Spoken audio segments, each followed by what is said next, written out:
Hello student, स्वागत है आपका हमारे एएस कोचिंग सेंटर में। इधर थोड़ा एग्ज़ाम स्टार्ट हो गया इसलिए वीडियो कंटिन्यू नहीं हो पा रहा है, क्योंकि एक वीडियो को बनाने में कम से कम 6 घंटे टाइम चाहिए होते हैं।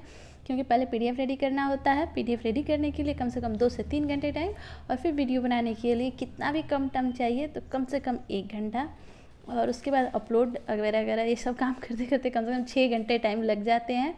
और इधर एग्ज़ाम स्टार्ट हो चुका है इसलिए वीडियो कंटिन्यू नहीं हो पा रहा है, लेकिन कोशिश रहेगी कि शॉर्ट वीडियो इसे लेकिन डाला जाए।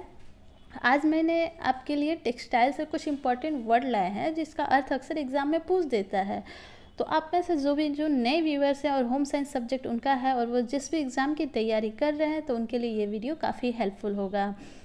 तो चलिए, वीडियो अगर अच्छा लगे तो लाइक शेयर सब्सक्राइब ज़रूर कीजिएगा, क्योंकि आपका एक लाइक, एक शेयर, एक सब्सक्राइब मुझे मोटिवेट करता है। तो मुझे मोटिवेट करते रहिए ताकि मैं ऐसे ही वीडियो बनाती रहूँ।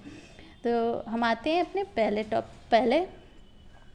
पॉइंट पे। तो कैम्ब्रिक का अर्थ होता है महीन सादी बुनाई वाला सूती वस्त्र। कई बार इसके बारे में एग्ज़ाम में पूछ देता है, इसलिए आज मैंने ये इम्पॉर्टेंट पॉइंट वाला क्वेश्चन लेके आया है। तो कैम्ब्रिक का अर्थ हो जाता है महीन सादी बुनाई वाला सूती वस्त्र। क्रैप का अर्थ होता है बुनाई के द्वारा कपड़े के एक ही सतह पे सिलवटें डालना। क्रैप का अर्थ होता है बुनाई के द्वारा कपड़े के एक ही सतह पे सिलवटें डालना। एंड अस्थिर रंग किसको बोलते हैं? तो उसे बोलते हैं जिसका रंग निकलता न हो। तो इसके नाम में ही अस्थिरता है, तो जहाँ अस्थिरता होगी वहाँ जिसका रंग निकलता हो वही होगा। डेनिम एक भारी सूती कपड़ा है जो कि जिस पे ट्रिल बुनाई की जाती है। और ट्रिल बुनाई मैंने आपको क्वेश्चन ऑब्जेक्टिव में भी बताया, ऐसे तिरछी रेखाएं होती हैं ट्रिल बुनाई में। क्रैप बुनाई के द्वारा कपड़े के एक ही सतह पे सिलवटें डालना क्रैप बुनाई के अंतर्गत आता है। एंड कुटाई गोल धागों को चपटा बनाने की क्रिया के लिए सतह को कूटना ही कुटाई कहलाता है। एंड टेंटरिंग है वस्त्र निर्माण क्रिया में चौड़ाई में हुई असमानता को दूर करने के लिए। टेंटरिंग में जो वस्त्र निर्माण होता है, जैसे कि मान लीजिए कि आपके ने जो वस्त्र बनाए वो कुछ ऐसे हैं, ठीक है। अब इसको समान करने के लिए, इसके चारों तरफ से इक्वल करने के लिए टेंटरिंग परिसज्जा की जाती है। फिर आता है नेक्स्ट कैलेंडरिंग हम वस्त्र को अंतिम रूप से चिकना करने के लिए करते हैं। और मॉइस्चराइजिंग जो कि सूती वस्त्रों पे किया जाता है, ये वस्त्र की सतह को चिकना करने के लिए किया जाता है। फिर आता है साइजिंग हम किसे बोलते हैं? तो वस्त्र की जो सतही दोष होती है उसे छिपाने के लिए साइजिंग का इस्तेमाल किया जाता है। मोयरिंग वस्त्र पे लहरदार नमूने अंकित करने के लिए मोयरिंग परिसज्जा की जाती है। बिरंजक सफ़ेद वस्त्रों का पीलापन दूर करने और सफ़ेदी एवं उज्ज्वला लाने के लिए प्रयोग किया जाता है।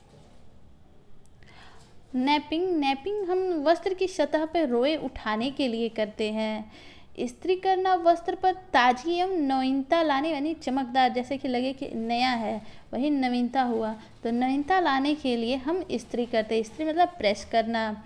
और परिष्कृत करना वस्त्र पर अंतिम रूप से नवीनीकरण करने हेतु प्रक्रिया परिष्कृत करना होता है। अग्निभेदक वस्त्र हम उसे बोलते हैं जब वस्त्र की अग्नि रक्षा हो। अग्निभेदक वस्त्र होता है जिससे कि अग्नि से रक्षा करे, वैसे वस्त्र को अग्निभेदक कहते हैं। ऐसे वस्त्र आ जाते हैं खनिज तंतु के। नेक्स्ट देखते हैं जलभेदक मतलब वैसे वस्त्र जो जल के प्रवेश को रोके। जैसे कि बारिश में रेनकोट का इस्तेमाल किया जाता है, वो जलभेदक वस्त्र होते हैं। कीड़े अभेदक वस्त्र जंग नहीं लगना, ऐसे वस्त्र जिस पे कि जंग ना लगता हो वो कीड़ा अभेदक होता है। खंगालना धुलाई के वस्त्र को अंतिम रूप से स्वच्छ जल से खंगालने को ही खंगालना बोलते हैं। नेक्स्ट है ठप्पा छपाई करना। तो लकड़ी का ठप्पा बनाकर वस्त्र पर छपाई करना ठप्पा छपाई कहलाता है। अपहोस्ट्री फर्नीचर को ढकने वाले वस्त्र को अपहोस्ट्री कहते हैं। नेक्स्ट आता है डिस्चार्ज प्रिंटिंग। डिस्चार्ज प्रिंटिंग रंग को विरंजित कर रंगाई करना डिस्चार्ज प्रिंटिंग कहलाता है। एंड वेट रंग वैसे रंग को बोलते हैं जो अप्रभावित रंग होते हैं। नेक्स्ट पॉइंट पे आते हैं अवरोधी छपाई। रंग को किसी माध्यम द्वारा अवरोध करके छपाई करना अवरोधी छपाई के अंतर्गत आता है। एंड उसके बाद आता है बंधेज। वस्त्र को बांधकर रंगना बंधेज के अंतर्गत आता है। बाटिक छपाई रेशम को मोम द्वारा अवरोध करके रंगाई करना बाटिक छपाई कहलाता है। एंड शोधक पदार्थ मैल हटाने के लिए प्रयुक्त होता है। कड़ेपन देने वाले पदार्थ पे वस्त्र पे स्टार्च या गोंद लगा के कलफ दिया जाता है। एंड साबुनीकरण वसा का क्षार द्वारा साबुन का निर्माण करना साबुनीकरण कहलाता है। नेक्स्ट क्वेश्चन पे आते हैं अग्निशमन सूट। वे वस्त्र जो आग में नहीं जलते उसे अग्निशमन कहते हैं। अभी हमने इससे रिलेटेड एक पॉइंट देखा, थोड़ा देख लेते हैं, शायद कहीं लिपसिंग गलत तो नहीं होगी। अग्नि अभेदक वस्त्र की अग्नि से रक्षा। और नीचे है कहाँ थे, अग्निशमन सूट। वे सूत्र जो आग में नहीं जलते, तो ये जो आग में नहीं जलते उसे अग्निशमन सूट कहते हैं। लेकिन जो जिनकी आग से रक्षा करनी होती है वो अग्नि अभेदक होते हैं। कहाँ गए, हाँ, वस्त्र की अग्नि से रक्षा अग्नि अभेदक। जल अभेदक वस्त्र में जल का प्रवेश को रोकना, ये जल अभेदक होते हैं। ले आते हैं, देखिए नीचे शुष्क धुलाई वस्त्रों को बिना साबुन की सहायता से वसा घोलकों द्वारा धोना शुष्क धुलाई के अंतर्गत आता है। ताना बुनाई की लंबवत धागा को ताना बोलते हैं। एंड बाना बुनाई की अनुप्रस्थ धागा को बाना बोलते हैं। विमंजक वस्त्र को धोने से पहले पानी में फुलाना विमंजक कहलाता है। एंड प्रत्यक्ष रंग रासायनिक रंग को बोलते हैं। आते हैं